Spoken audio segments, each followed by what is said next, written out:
విశాఖ జిల్లా ప్రాచీన పుణ్యక్షేత్రమైన అప్పికొండ సోమేశ్వర స్వామి ఆలయంలో మహాశివరాత్రి వేడుకలు ఘనంగా ప్రారంభించారు.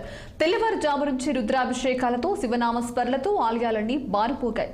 ప్రతి ఏటా జరిగే శివరాత్రి జాగరణకు ఉత్తరాంధ్ర జిల్లాల నుంచి ఇతర రాష్ట్రాల నుంచి లక్షలాదిగా భక్తులు తరలి రానుండడంతో ఆలయ అధికారులు ఏర్పాట్లు పూర్తి చేశారు. ఇదే అంశంపై పెందుర్తి ఎమ్మెల్యే అదీప్ రాజ్తో మా విశాఖ ప్రతినిధి కీర్తి కన్నబాబు ఫేస్ టు ఫేస్. శివరాత్రిని పురస్కరించుకొని ఇప్పటికే జిల్లాలో ఉన్నటువంటి దేవాలయాలన్నీ కూడా భక్తులతో పోటెత్తినటువంటి పరిస్థితి ఉంది.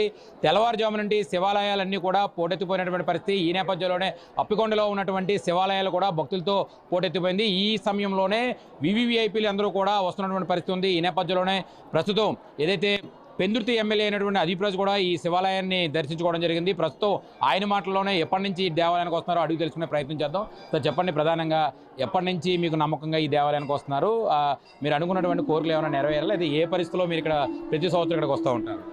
అప్పికొండ శ్రీ సోమేశ్వర స్వామి దేవాలయం ఇది నిన్నమొన్న కట్టినటువంటి దేవాలయం కాదు. కొన్ని వందల ఏళ్ళుగా ఈ ప్రాంతంలో ప్రజలందరూ కూడా ఒక ఆరాధ్య దైవంగా కొలుచుకునేటువంటి అప్పికొండ శ్రీ సోమేశ్వర స్వామి వారు స్వయంభూ లింగం. ఇది నాకు తెలిసి అతి పురాతనమైనటువంటి స్వయంభూ లింగాలు ఉన్నటువంటి దేవాలయాల్లో ఇది కూడా ఒక ప్రధానమైనటువంటి దేవాలయం అని చెప్పి తెలియజేస్తున్నాను. ప్రతి కార్తీక మాసంలో కానివ్వండి, లేదంటే శివరాత్రి నాడు కానివ్వండి, లక్షల సంఖ్యలో, వందలు వేలు కాకుండా లక్షల సంఖ్యలో భక్తులందరూ కూడా వచ్చి స్వామివారి ఆశీస్సులు తీసుకోవడం అనేటువంటి జరుగుతూ ఉంటుంది. మరి నేను కూడా ఇది కంటిన్యూస్గా 9వ సంవత్సరం 8వ సంవత్సరం నేను ఏ సంవత్సరం కూడా మిస్ అవ్వకుండా ప్రతి సంవత్సరం కూడా వచ్చి స్వామివారి ఆశీస్సులు తీసుకోవడానికి జరుగుతుంది. నేను గతంలో కూడా చాలా సందర్భాల్లో చెప్పాను, స్వామివారి ఆశీస్సుల వల్లే ఇవాళ ఈ స్థాయిలో ఉన్నటువంటిది ఏ రోజుకి కూడా మేము మర్చిపోం.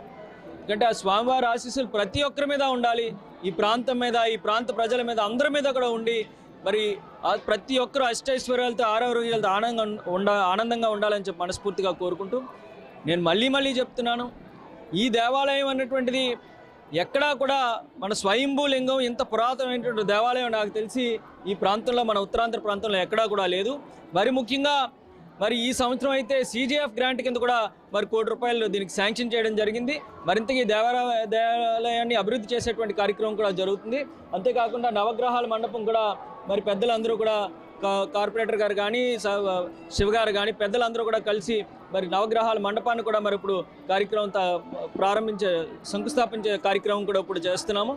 మరి ముఖ్యంగా ఈరోజు ఈ దేవాలయానికి సంబంధించిన కమిటీని కూడా ఇవాళే మరి వాళ్ళందరితో కూడా ప్రమాణ స్వీకారం చేయించడం కూడా జరిగింది. నూతనంగా వచ్చినటువంటి ఎండోమెంట్స్ కమిటీ.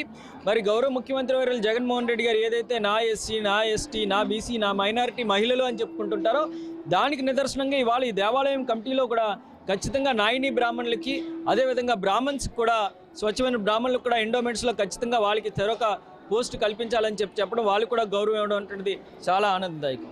సార్ ఒక విషయం సార్, నెక్స్ట్ అంటే 2024 తర్వాత వచ్చే శివరాత్రి రోజు కూడా మళ్ళీ ఎమ్మెల్యే పదవితో ఇక్కడికి వచ్చి ఇక్కడ మీరు మళ్ళీ దర్శనం చేసుకునే అవకాశం ఉందంటారా? ఓం నమః శివాయ్. స్వామివారి ఆశీస్సులు ఖచ్చితంగా, స్వామివారి ఆశీస్సులతో మళ్ళీ కూడా 2024 ఇప్పుడు సార్వత్రిక ఎన్నికలు జరిగిన తర్వాత కూడా మళ్ళీ ఎమ్మెల్యేగా వచ్చే శివరాత్రికి స్వామివారి ఆశీస్సులు ఉంటే ఖచ్చితంగా స్వామివారి ఆశీస్సులు, దీవెనలు కూడా తీసుకుంటాం. చూడొచ్చు, ఏదైతే నెక్స్ట్ రాబోయే శివరాత్రికి కూడా ఖచ్చితంగా ఎమ్మెల్యే హోదాలోనూ ఇక్కడికి వచ్చి స్వామివారిని దర్శనం చేసుకోవడం జరుగుతుందంటూ కూడా చెప్పడం జరుగుతుంది. అయితే గడిచిన 8 సంవత్సరాలుగా నేను ఏ రోజు కూడా ఏ ఒక్క శివరాత్రి మిస్ అవ్వకుండా ఇక్కడ రావడం అయితే జరుగుతుంది.